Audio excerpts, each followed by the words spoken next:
नमस्कार दोस्तों, free astro tutorial से एसवी भारद्वाज आपका एक बार फिर से स्वागत करता है। मिथुन राशि तथा लग्न की चर्चा करेंगे इस वीडियो से दोस्तों। 22 अप्रैल को देवगुरु राशि परिवर्तन करके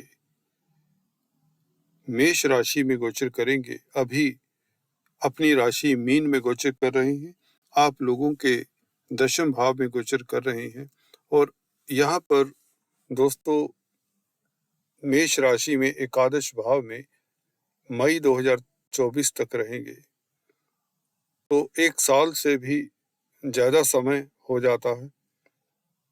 इतने लंबे अंतराल के लिए गुरु आपके एकादश भाव में, एकादश भाव के कारक भी होते हैं, लाभ के कारक हैं, और आपके दशम भाव के मालिक हैं, जो कि आपके प्रोफेशन का है, कैरियर का है, मान प्रतिष्ठा का है। इसके साथ ही साथ सप्तम भाव के भी मालिक हैं, जो कि व्यापार का है और आपकी मैरिज लाइफ का घर भी है। रोजमर्रा की इनकम का विचार भी सप्तम स्थान से किया जाता है। तो गुरु का एकादश भाव में गोचर तो बात करते हैं, और शनि के प्रभाव की बात भी करेंगे।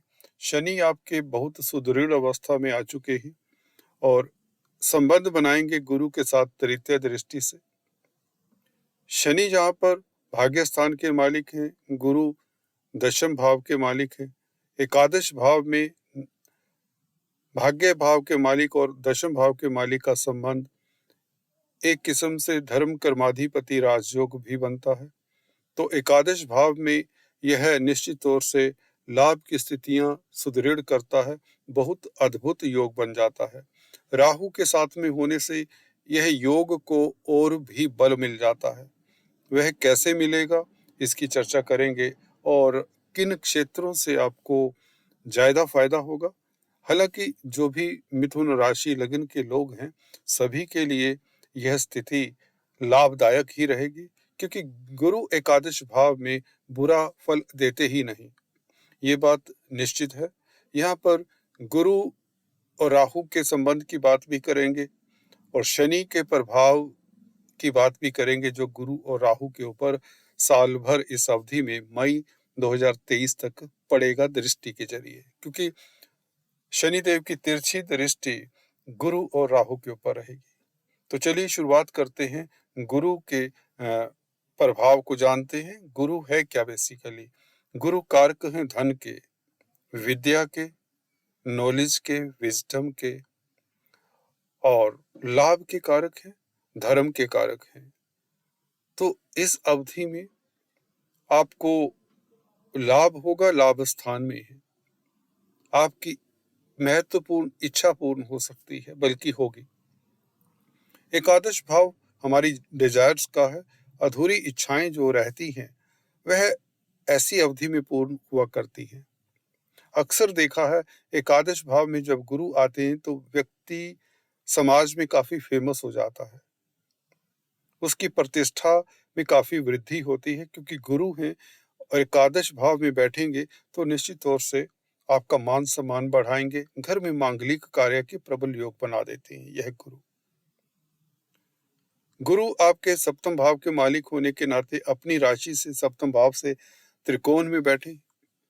त्रिकोण भाव में कोई भी ग्रह जब जाता है अपनी राशि से, तो बहुत शुभ फलदायी होता है। तो सप्तम भाव के भी निश्चित तौर से शुभ फल मिलते हैं। तो मैरिज लाइफ के लिए यह स्थिति उत्तम हो जाती है। अगर आप अविवाहित हैं, बैचलर्स हैं, तो आपके विवाह के प्रपोजल्स निश्चित तौर से आएंगे, ये बात आप समझ लीजिए, निश्चित है। व्यापार में वृद्धि के साथ साथ रोजमर्रा की इनकम में वृद्धि के योग बन जाते हैं, क्योंकि 11वां भाव वैसे ही लाभ का है, तो सप्तम भाव का संबंध 11वें भाव से हो तो भी उत्तम रहता है। लव लाइफ का भाव है सप्तम भाव, प्यार मोहब्बत का भी है कहीं ना कहीं। तो सीधे तौर से 11वें भाव में इस तरह का प्लेनेट बैठे तो राहु के साथ हो, तो प्यार मोहब्बत के लिए समय बहुत उपयुक्त रहेगा। अगर आप पुरुष जातक हैं तो निश्चित तौर से आपके लिए समय रहेगा अपनी फैमिली के लिए, अपने स्पाउस के लिए, पत्नी के लिए। तो स्थितियाँ बहुत बेहतर रहेंगी और गुरु का दशम भाव का मालिक होकर एकादश भाव में बैठना अपनी राशि से द्वितीय स्थान में, दशम भाव का एकादश भाव, दशम का धन संचय। दशम का धन संचय क्या हुआ? प्रोफेशन का धन संचय, प्रोफेशन में वृद्धि होना, प्रोफेशन में तरक्की होना, स्टेटस में वृद्धि होना, मान सम्मान में वृद्धि होना। ठीक है, तो जब भी दशम भाव का मालिक 11th में बैठता है, सरकारी तंत्र से फायदे के प्रबल योग, जॉब में, कैरियर में उन्नति के योग, नौकरी चाहते हैं तो आपको नौकरी मिलती है, व्यापार करना चाहते हैं, व्यापार को एक्सपेंड करना चाहते हैं, बढ़ाना चाहते हैं, तो संभावनाएं प्रबल रहेंगी। बल्कि आप लोगों के लिए 100% यह सुनिश्चित करता है गुरु का गोचर कि व्यापार में तरक्की, कैरियर में ऊंचाइयां छूने का योग बनता है। आपने सोचा भी नहीं होगा कि इस तरह के योग यह अचानक से आपको लाभ देंगे। अचानक से इसलिए क्योंकि राहु के साथ हैं गुरु और शनि से दृष्ट है, शनि भी भाग्यस्थान के मालिक है। तो शनि की अगर बात की जाए, तिरछी दृष्टि जो गुरु राहु के ऊपर है, देखिए शनि क्या है? भाग्याधिपति, भाग्य स्थान में बैठकर दशम भाव के मालिक को एकादश भाव में देखें तो भाग्य आपका साथ देता है। 9th हाउस विदेशों से संबंधित भी रखता है और विदेशी यात्राओं, लंबी यात्राओं से संबंध रखता है। तो आप लंबी यात्राएं करेंगे, हो सकता है आप अपने रिश्तेदारों को मिलने विदेश घूमने जाएं, और अगर विदेशी कंपनियों में कामकाज कर रहे हैं या करना चाहते हैं तो ये स्थितियां आप लोगों के लिए लाभकारी रहेंगी। शनि का गुरु के ऊपर दृष्टिपात करना, तो ये बहुत उत्तम स्थिति है। पिता की भी तरक्की के योग बनते हैं क्योंकि गुरु कहीं ना कहीं दशम भाव, हमारे नॉर्थ इंडियन एस्ट्रोलॉजर्स दशम भाव को भी पिता का भाव कहते हैं। अदरवाइज 9th हाउस से हम पिता का विचार करते हैं। तो दोनों ही स्थितियों में 9th और 10th लॉर्ड आपकी पिता की भी तरक्की के योग, पिता की मदद से भी आप तरक्की करते देखते हैं। कहीं ना कहीं घर परिवार के लिए आप लोगों को शुभ समाचार मिले, घर में मांगलिक कार्य हो, और गुरु के ऊपर शनि के प्रभाव के कारण अगर आप शनि से संबंधित कामकाज करते हैं, कोयला, लोहा, पेट्रोलियम, धातुओं, transport, labour, railways, construction, property, civil engineering, roads, bridges, खदानों का कामकाज, मशीनरी का, इवन हार्डवेयर, टिम्बर्स, जो भी भूमि के नीचे पदार्थ निकलते हैं उनसे संबंधित शनि के कामकाज हैं, तो लिस्ट लंबी है। तो इन कामकाजों से आपको खास लाभ होता है। गुरु विद्या के कारक हैं। अगर आप एजुकेशन के क्षेत्र में कामकाज करते हैं तो लाभान्वित होते हैं। कंसल्टेंट हैं, टीचर हैं, गाइड हैं, एडवाइजर हैं, तो आप लोगों को प्लम पोस्ट मिल जाती है। ब्यूरोक्रेट्स हैं, सरकारी क्षेत्र में कामकाज करते हैं तो सरकार से भी लाभ होता है। तो ये गुरु का प्रभाव आप लोगों के लिए शुभ रहेगा। और बड़े भाई बहनों के साथ संबंधों में यदा कदा तकरार देखा जा सकता है क्योंकि राहु कहीं ना कहीं छलिया ग्रह है तो दिक्कत दे सकता है। बड़ा भाई खासकर 11वें घर से देखा जाता है। इवन चचा का घर है तो आपके चचा के साथ संबंध सही रहे, इसका ख्याल रखें। गुरु की दृष्टि इस बीच तृतीय स्थान के ऊपर भी रहेगी। छोटी बड़ी यात्राओं से बहुत लाभ होगा।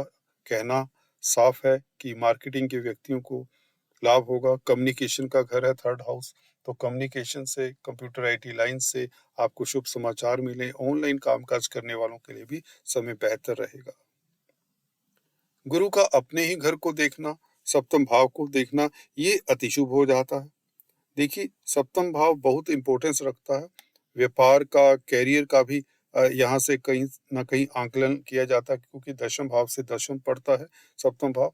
तो सप्तम भाव के ऊपर नवम दृष्टि गुरु की, तो मैरिज लाइफ श्रेष्ठ हो जाती है, लव लाइफ उत्तम रहती है, व्यापार खूब चलता है। लाइफ पार्टनर हो, बिजनेस पार्टनर हो, दोनों के साथ आपके संबंध मधुर रहेंगे और निश्चित तौर से एक्सपोर्ट इंपोर्ट का कार्य करने से आप लाभान्वित होंगे।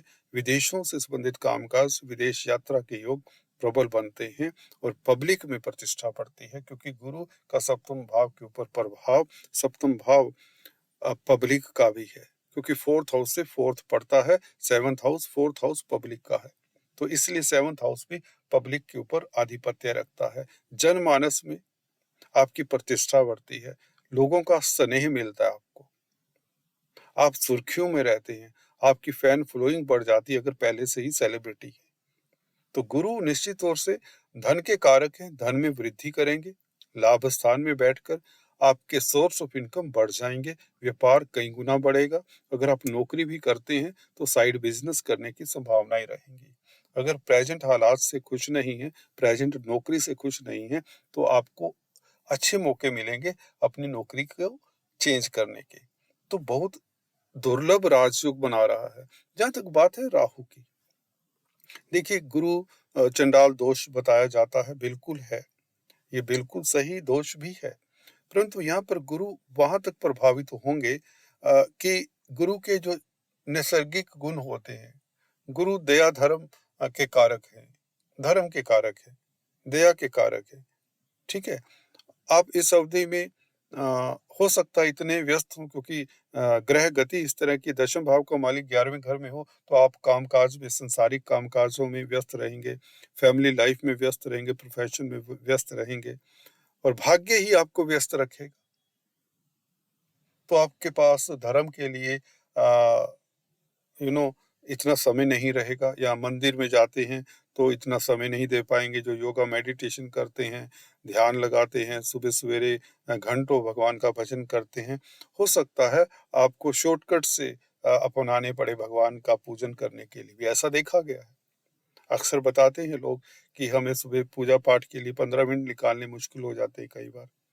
तो इस तरह की स्थितियां होगी, हास्यास्पद है, क्योंकि हम संसार में इतने लीन होते हैं, माया जाल है दोस्तों, सभी उसी में बह रहे हैं। तो गुरु धर्म के कारक है, तो धर्म के प्रति थोड़ा सा हमारा रुझान कम तो नहीं होता, हमारे पास समय नहीं मिलता उतना, संसारिक गतिविधियों में हमारी रुचि बढ़ जाएगी, उपलब्धियां मिलेंगी, अवार्ड रिवार्ड मिलेंगी, प्रतिष्ठा मिलेगी। तो जब हम खुश होते हैं, जब तो हमें निश्चित तौर से तभी भगवान तो कहते दुख में याद आता है, ये सच्ची बात है। तो कहते सुख में सुमिरन जो करे, दुख काहे को होए, है ना। तो ये बात है। और यहाँ पर गुरु वैसे भी देखिए व्यक्ति को दयालु बनाते हैं, चैरिटेबल बनाते हैं, चैरिटी के लिए भी समय नहीं रहेगा, आप व्यस्त रहेंगे। तो कुल मिलाकर राहु का कोई और ज्यादा प्रभाव मैं नहीं देखता। हाँ, पार्टनरशिप में अवरोध ना आए, लाइफ पार्टनर, बिजनेस पार्टनर के साथ किसी तरह का अवरोध ना हो, गतिरोध ना हो, ये ख्याल रखिए। और बच्चों के स्थान के ऊपर दृष्टि है गुरु राहु की, तो अचानक से लाभ हो, संतान से आपको शुभ समाचार मिले, शेयर स्टॉक मार्केट वालों को भी लाभ के प्रबल योग बने, अकस्मात ढंग से आपकी धन लाभ की ये स्थिति बहुत अच्छी रहती है। शनि आपको वैसे ही शत्रु हंता बना रहे, दशम दृष्टि इनके 6th हाउस के ऊपर है, तो कर्जे से निजात, धन आएगा तो कर्जा कहाँ से, कोर्ट कचहरी में फतेह। शनि आप लोगों के लिए बहुत शुभ है, गुरु के साथ दृष्टि और शतभिषा नक्षत्र में होने के नाते शनि का तेज प्रभाव तो देखने लायक रहेगा। शनि आपको विल पावर देने वाले इस अवधि में, अभी स्ट्रोंग होने दीजिए। अभी कुमार अवस्था में ही, युवा अवस्था में शनि जैसे आते हैं, आप लोग प्रचंड रूप से देखिए हर कार्यों को अपने अंजाम तक पहुंचाते देखते हैं, जिससे प्रबल धन लाभ, आपका स्टेटस बढ़े, स्थितियां कंट्रोल में रहें, छात्र हैं तरक्की करें, प्रतिष्ठा मिले, एग्जाम पास करें। So all the best. आज इतना ही, फिर से मिलेंगे, तब तक के लिए stay tune. Thanks for watching this video, God bless you.